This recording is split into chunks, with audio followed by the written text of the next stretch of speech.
Guys, welcome po ulit. Balikan po natin itong ating project. Ngayon, gagawin po natin yung mga fixtures and furniture. Ilagay lang natin.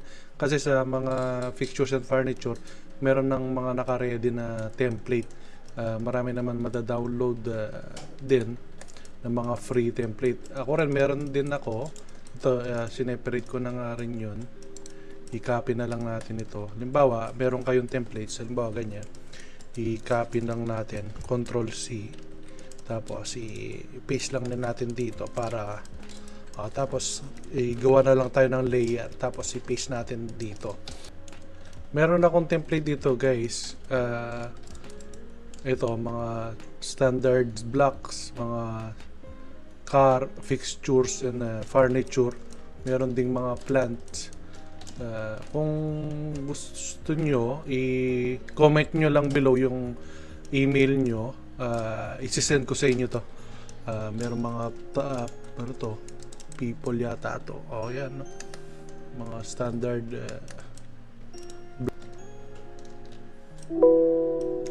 ito, meron din ako mga sample na fixtures na blocks. Kung gusto nyo, i-comment down lang yung email, isi-send ko sa inyo. Huwag nyo na rin kalimutang i-subscribe ang ating channel para mag-grow tayo. Ayan, i-close na muna natin. Ngayon, gawa tayo ng bagong layer para sa furniture. Yung kulay niya, gawin nating light gray, continuous din. Gawin natin 15 yung kapal. Okay. Ayan. Select natin lahat at select ulit yung furniture. Ayan. Pero hindi naman lahat furniture yan. Meron fixture dito eh. Ayan o. So, itong mga fixture, select ulit fixture. Ayan. Ito, furniture.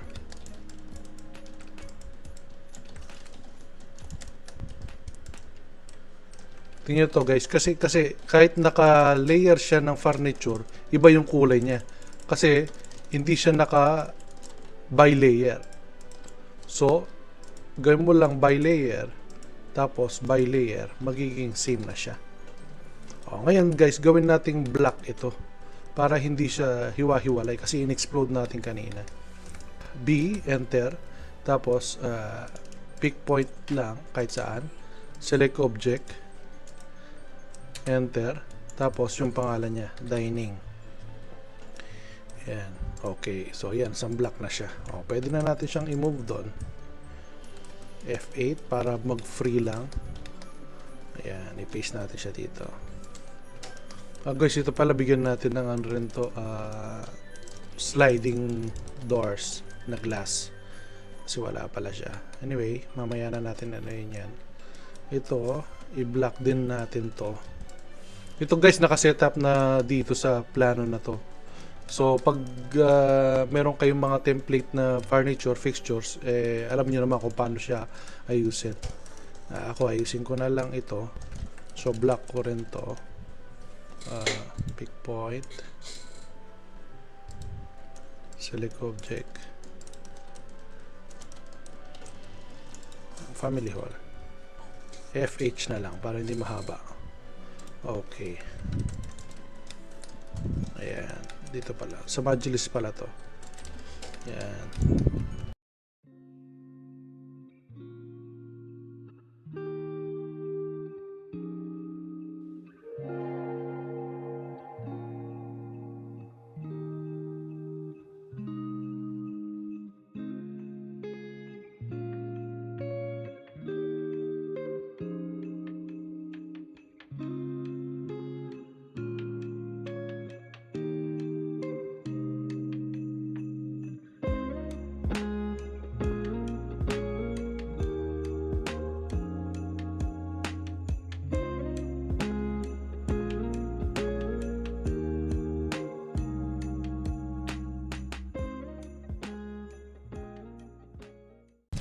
Ayun guys, natapos yung furniture almost. Sa fixtures naman tayo, limbawa dito, offset tayo ng shower, offset tayo ng 0.8,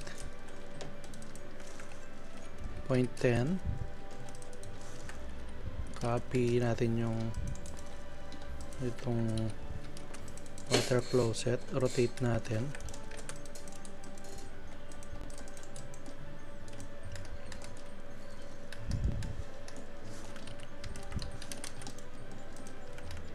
Yan. So pwede siya dito sa kabila.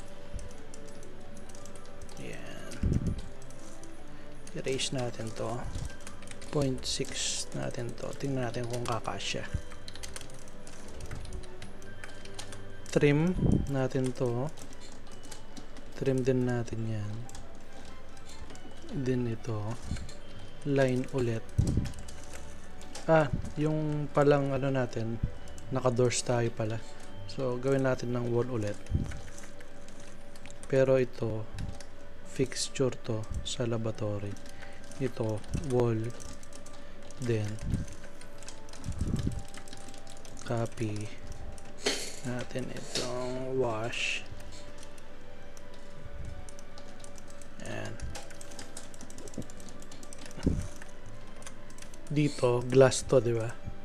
Ayan. Gawa lang tayong tatlong line. Tapos, pwede na lang din gamitin mo tong same layer ng window kasi glass naman yan. Sug lang natin ng konti. Doon pala sa ilalagay nating mga fixtures and furniture, guys, dapat accurate yung dimension or scale na ilalagay mo doon sa plano. Naka-scale din sila. So ito, dapat meron siyang, halimbawa sliding siya dyan, diba? Kalahati.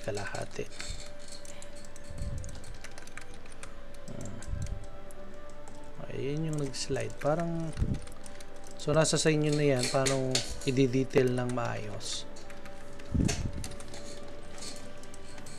Minsan indication lang din naman yan. Sliding door, papasok siya dito. Dito na yung shower niya. So, bigyan natin siya ng shower head. Dito na lang yung shower head niya. So, yung mga floor trap, wala naman dyan.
Yan guys, halos tapos na yung furniture fixtures natin.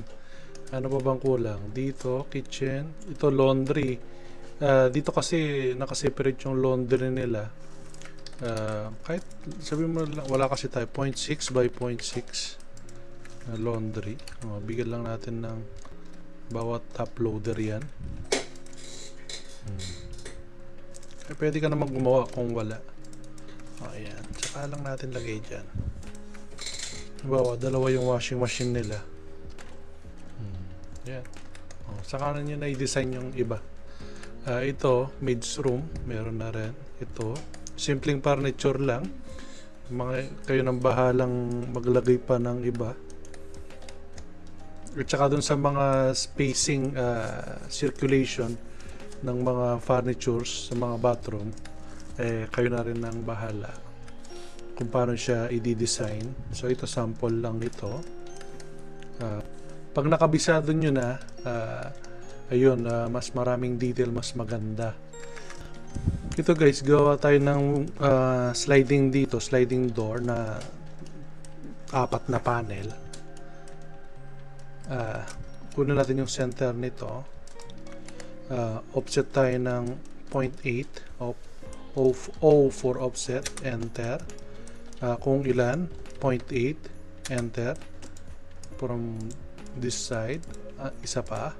Tapos trim natin, TR, enter. Tapos cutting edge for T, enter. Ito yung hanggang dito, so titrim natin to para puto. Ayan. Tapos mirror na lang natin tong dalawa. Ayan. So TR again, enter, cutting edge T, ito, tsaka ito, para putulin natin yung gitna. Ayan. Gawa lang tayo ng parang sliding door, ganyan ang kapal. Copy natin to, lagay natin dito sa kabila, i-mirror natin. Ayan.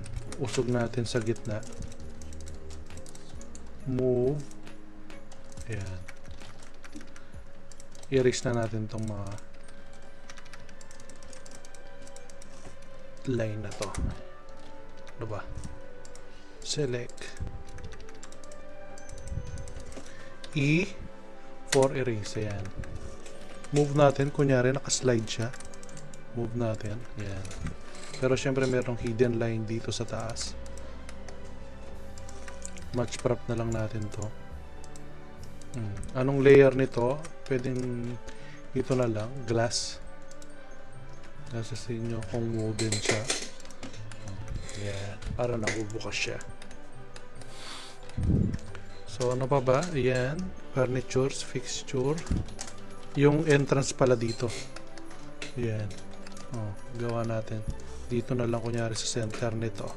Tapos offset tayo ng 2 meters. Ayan. Fillet natin. Ilang step siya? 3. So offset 0.3 each step. Ayan.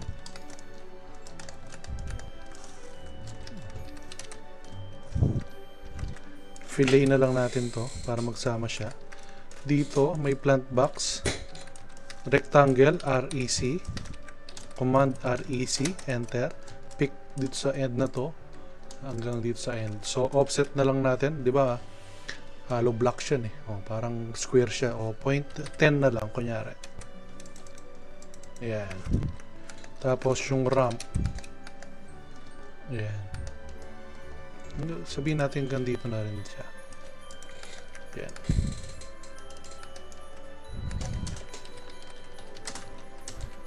Ano ba ito?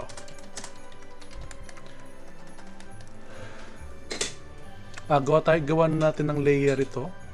Layer, new steps. Ibayin natin yung kulay ng ano ba? Parang ganyan na lang. 20, okay. Yan.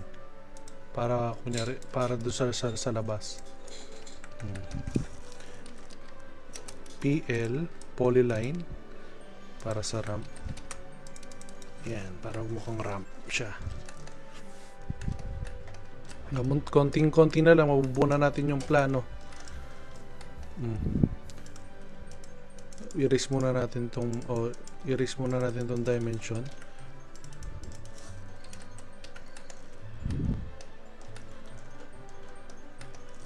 I-erase na rin natin to. Select mo lang lahat. Command E for erase. Yan. Ano pa bang kulang? Yung stair dito.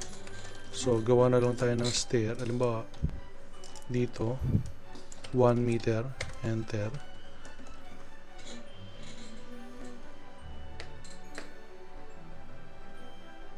Yan.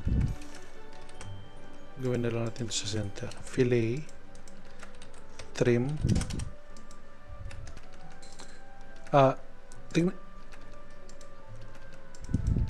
Halimbawa guys, hindi sila magkakadikit. Halimbawa, yan, di ba? Ito, isang line siya. Ito, isang line, another line. Pag gusto nyong i-join yan, i-select nyo lang lahat. Tapos, command join for yung shortcut niya, J. J. Ba? J for join. Ayun siya. Enter mo lang. Pag pinik nyo ulit, baba tayo. Sandali. Select. J. Enter. Yan. Isang line na lang siya. Polyline na ang tawag dyan. So, offset natin, 0.3. Yan. So, match prop, MA, enter. Ito yon. So, ipipaste natin. Yan. Bigyan natin ng dimension to, guys. Gawa ulit tayo ng layer para sa dimension. Dimension. White na lang din. 15. Okay. Tapos set current natin yung dimension. Ayan. So dimension, pick nyo lang to. Ito guys, nakagawa na tayo ng dimension layer. Ito yung dimension, linear. Straight naman yung gagamitin natin. Iba-ibang klase ng pagda-dimension to. Diameter, radius. So, i-discuss ko yan sa ibang tutorial. So, linear, pick lang. Pick natin tong loob ng room ng kitchen. Kahit saan, pick yan. 4 meters siya. Last command, kung gusto mo maulit yung last command mo, press mo lang yung spacebar para maulit siya. Ayun, magda-dimension na naman siya. Pick natin siya ulit dito sa end. Ayan. Dito naman sa laundry. 1.8, ayan. 2.5. Ayan. So, dimension lang natin lahat.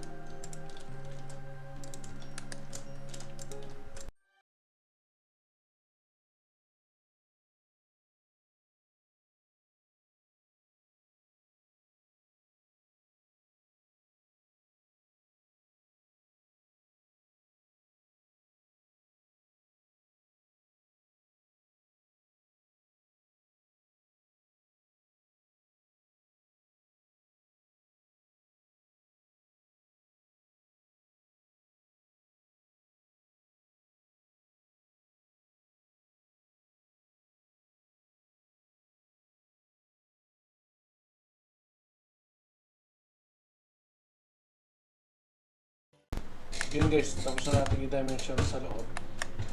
Dito naman sa labas. So same pa rin ng dimension natin, linear. Ilagay lang natin siya dyan. Tapos, pindutin natin tong annotate, whatever. Ito, i-continue natin siya para magtuloy-tuloy yung dimension niya. Para hindi isa-isa na ipipick ng pick ko siya dito, tapos i-align ko siya dyan. Pick ko na naman siya dito, i-align ko na naman siya dyan. Pindutin lang natin to, tapos continue. Hindi natin kasi siya, halimbawa nawala siya, hindi niya malaman kung ano yung pinaka-last nyo. Last na dimension nyo, hindi niya alam kung saan siya magtutuloy. Pick nyo lang yun. So 120, dire-diretso na siya. Pasensya na ulit sa pagtatagalog. Nahihirapan kasi ako dahil pampangan. Hindi masyadong sanay. Yan, dire-diretso lang, pick lang.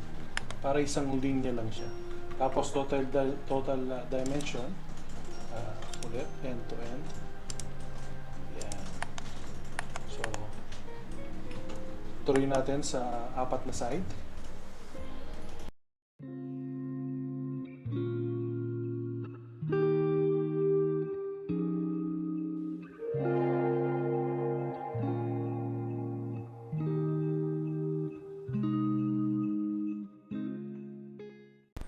Yun guys, natapos na rin siya. Tapos na yung dimension natin. Pero parang masyadong takaw pansin yung kulay ng dimension natin. Palitan natin ng gray. Kasi parang siya na lang yung nakikita ko. Pag gusto natin ipalitan niya, dimension. Di ba ano yan? Plan dimension. So modify natin. Yun yung mga kulay niya, di ba? So yung line, ito 45 siya. So palitan natin ng gray. Ayan. Para hindi siya, ayun, nag-gray yung isang dimension doon. Ito naman, same din. Ayan, gray. Yung text, yung palitan natin ng kulay ng brown.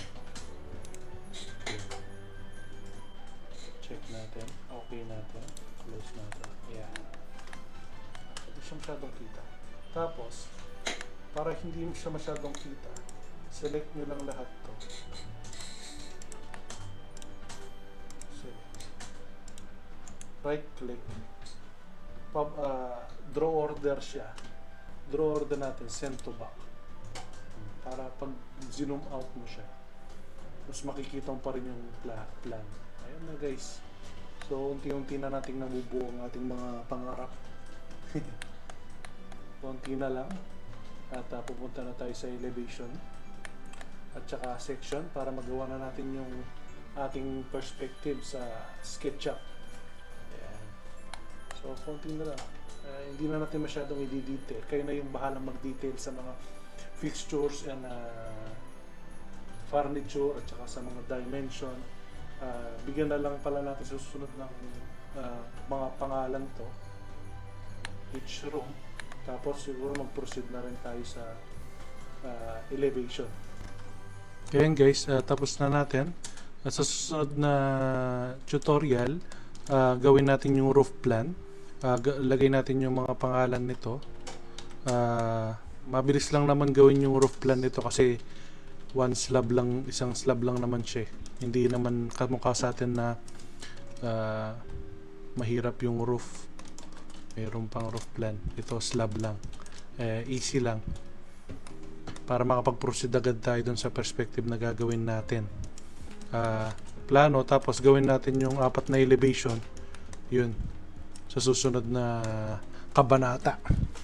Kaya tutok lang mga kaibigan. At sa susunod nating ulit na pagkikita sa ating tutorial.